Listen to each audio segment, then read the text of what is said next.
한순간에 사람들이 먹을 것이 이제 없었죠.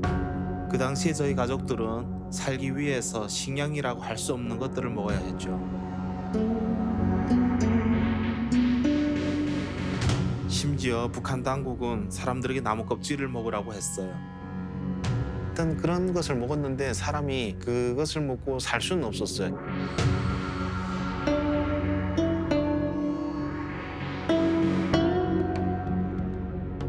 저 이름은 지성호입니다. 제가 태어난 곳은 경북도 배령시 학포탄강이라는 곳이고요. 북한에 이제 위치하고 있습니다.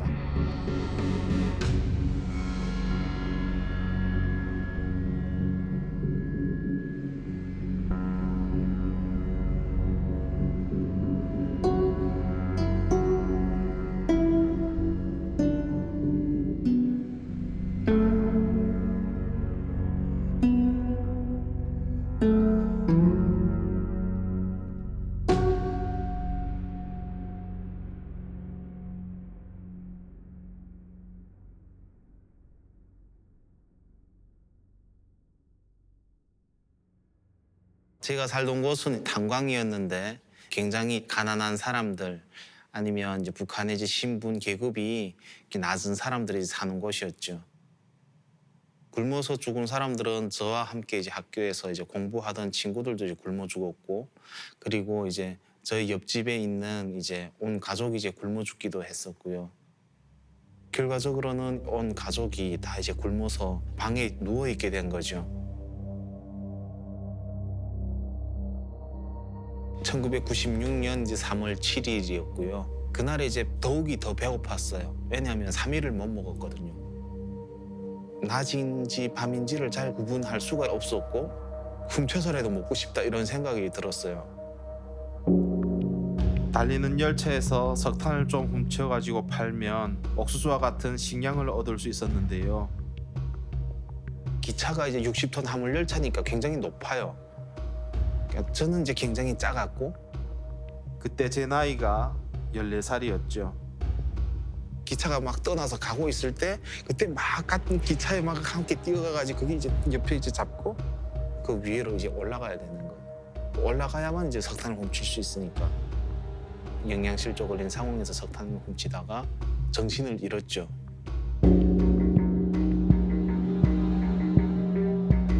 제가 이제 정신을 차렸을 때는 철로하고 철로 사이에 누워져 있었는데 이 왼쪽 다리는 철로 위에 놓여져 있었고 그 다리로는 60톤 그 화물 석탄을 실은 열차들이 수없이 밟고 지나간 거죠.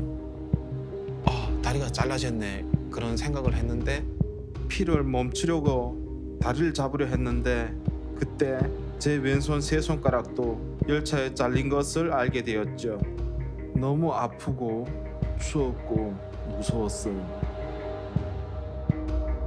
병원에서 제대로 된 마취나 수혈 없이 수술을 받아야 했고 저처럼 가난한 사람들에게는 마취제를 주지 않았어요. 그 수술하는 그 과정을 제가 이제 3시간 동안 지켜볼 수밖에는 없었던 거죠. 수술 중 의사들은 제 왼쪽 다리를 절단했고 사고로 세 손가락이 잘렸었는데 그 왼손을 다 잘라버렸죠. 제가 겪었던 그 고통은 인간 사회에 있는 지옥이 있다면 그보다 더한 지옥은 없을 것 같아요. 공산주의 사회는 모두가 평등하다고 이야기했지만 평등하지 않았기 때문에 저는 마취제를 맞고 수술을 받지 못했죠. 수술로 인한 그 고통이 지금도 저에게는 트라우마로 남아 있습니다.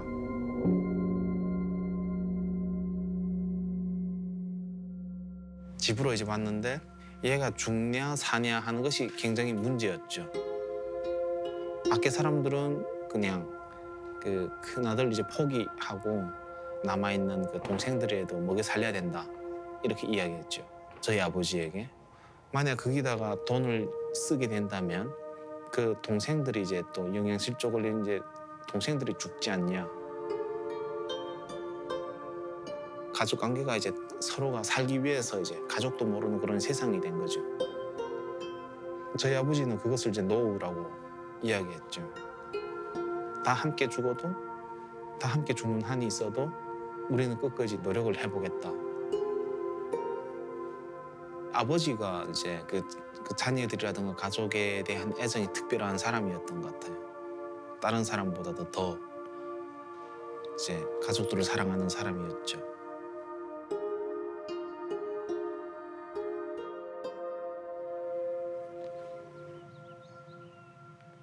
다리가 다쳐서부터 회복되는 데까지 7개월이 걸렸어요. 결과적으로는 장애인이 되었죠. 북한에서는 그런 장애인들이 조용히 살기를 원하죠. 너 같은 병신은 살아서 나라 망신시키지 말고 죽어야 한다고 고문을 하고, 매도 맞았지만 너무 슬펐어요. 아, 이건 나라가 아니다. 나는 북한 독재에서 어떻게든 탈출해야겠다고 그때 확실하게 결심을 굳혔죠. 그때 이제 2006년도였는데 봄이었죠. 탈북을 이제 결심한 건 저하고 남동생이었어요. 아버지는 우리가 탈북해서 나만이 좋은 세상에 그때 이제 모셔오기로 했어요. 3개월 후에 꼭 모셔오겠다고 약속을 했고, 그리고 제가 아버지한테 술 한 잔 따라 드렸는데 아버지가 막 울었죠. 아버지께서 만들어주셨던 목발을 짚고 저와 제 동생은 중국으로 건너가기 위해 북한의 북쪽 국경인 두만강으로 갔죠. 밤에 새벽에 이제 넘어야 되는데 비가 많이 와가지고 물이 엄청 많이 불어가지고 넘을 수 없는 강이었죠. 근데 두만강이 들어섰죠. 그게 정말 얼마 안 가가지고 물에 빠져가지고 떠내려가는데 정신을 차려보니까 남동생이 헤엄을 치어와서 제 머리채를 잡고 강을 건넜죠. 결국 우리는 중국으로 넘어갔고 영길이라는 도시로 갔어요.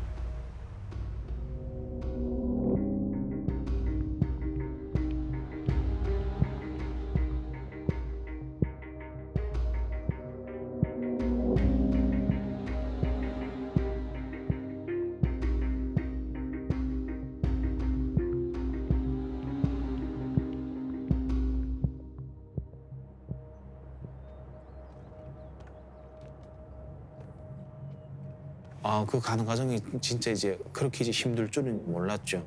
근데 모르는 것도 많았어요. 중국은 생각했던 것보다 정말 크더라고요. 목발을 짚고 그 땅을 걷는다는 것이 정말 쉽지 않았죠. 인적이 없는 산이나 숲을 많이 헤매 다녔어요. 탈북자들에 대한 중국 공안들의 경계가 심해서 숨어서 이동해야만 했죠.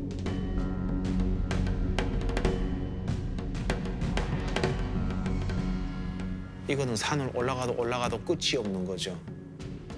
그때 너무 힘들어가지고 막 슬프기도 하고 도와주는 사람도 없고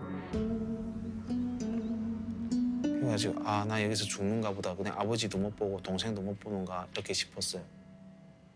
그래서 눈물을 흘리며 기도했죠.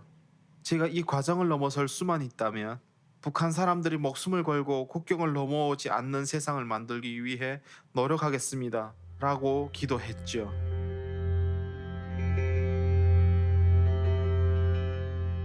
저는 끝내 이제 탈출에 이제 성공하였고 중국, 라오스, 미얀마, 태국을 통해 가지고 대한민국까지 오게 되었습니다. 그 오는데 걸린 그 과정은 1만 킬로의 그 과정이었고 그 동안에 들은 시간은 이제 3개월이라는 긴 시간을 보내면서 찾은 자유입니다. 기적적으로 동생을 태국에서 다시 만나게 되었어요. 한국 대사관은 저희를 대한민국으로 보내주었고 2006년에 인천공항을 통해 입국하게 되었습니다. 그때 한국에 들어오니까 한국 안기부에서 나온 거죠. 이제 그 휠체어를 갖고 나오고 현수막 갖고 와가지고 지성호 선생님 환영합니다. 막 이렇게 해가지고 우와 그리고 휠체어 우와 처음 우와 그리고 날 보고 여기 앉으시라고 그런 거. 근데 안 주려고 했는데 막 뭐 안 깨는 거예요. 왜냐하면 한 번도 그런 걸 받아보지 못해가지고 휠체어를 타보지도 못했고 휠체어 그렇게 앉아서 누구 밀어준다는 게 이게 막 그 다른 사람의 노동력을 착취하는 것 같아가지고 내 마음에 그 용납이 안 되는 거예요. 진짜 저는 이제 문화적인 그 이해가 가지를 않았어요.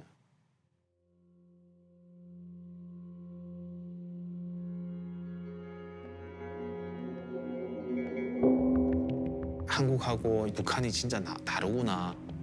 한국의 그 모습을 북한에서는 가짜로 이제 교육을 했고, 근데 실제로 북한의 모습은 국제사회다 뭐 우리는 인권이 이제 보장된 나라고 완전 행복한 나라고 막 이 이야기하는 그건 완전 다 거짓됐구나 이런 사실을 이제 그때 이제 알게 되었죠. 지금도 거짓을 이제 알고 있는 북한 주민들은 어떻게 살까 정말 이런 세상에 이제 이 사람들도 살아야 되는데 그리고 더 가깝게는 우리 아버지가 빨리 와야 돼. 그래서 북한에 연락을 취했어요. 아버지와 제가 약속했던 건 3개월이었죠.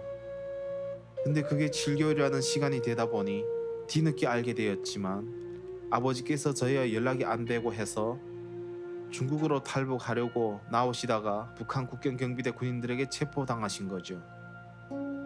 아버지께서 체포되신 후 북한 보위부에서 고문으로 돌아가셨어요.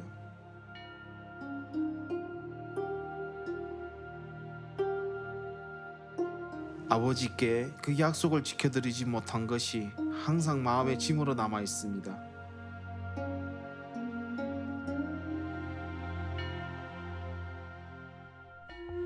공산당이라는 것은 주민들을 현혹하는 나쁜 사상이라고 저는 생각합니다. 평등을 앞세워 가지고 함께 사는 행복을 이야기하지만 그 안에서는 실질적으로 착취해서 먹고 사는 특권 계층들이 부를 누리고 있는 그런 곳이 공산당이라고 저는 생각합니다.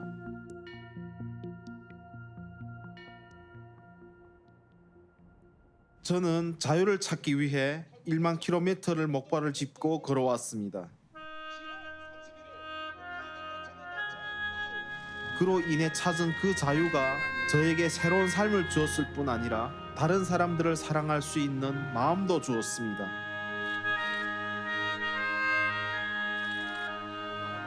We are joined by one more witness. His name is Mr. Ji Sung-ho. He lives in Seoul, where he rescues other defectors and broadcasts into North Korea what the regime fears most, the truth. Please, thank you.